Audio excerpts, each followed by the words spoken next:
Park সার্কাসে বিক্ষোভে ঘিরে উত্তেজনা, কড়া বার্তা মুখ্যমন্ত্রীর।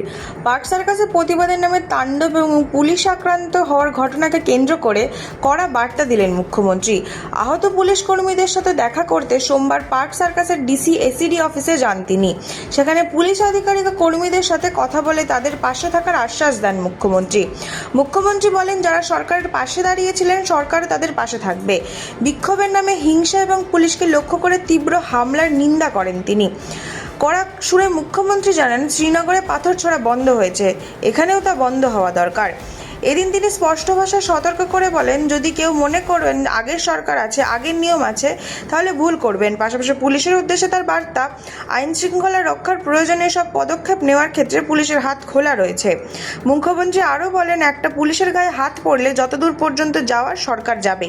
ঘটনাকে কেন্দ্র করে এলাকায় এখনও টান উত্তেজনা রয়েছে।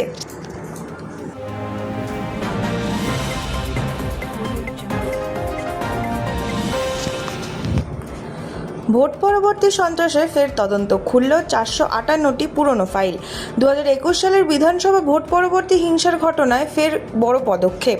নতুন করে খুলে দেখা হচ্ছে মোট 458টি মামলার ফাইল। অভিযোগ, বহু ঘটনা সঠিক তদন্ত হয়নি বা অভিযোগ চাপা পড়ে গিয়েছিল।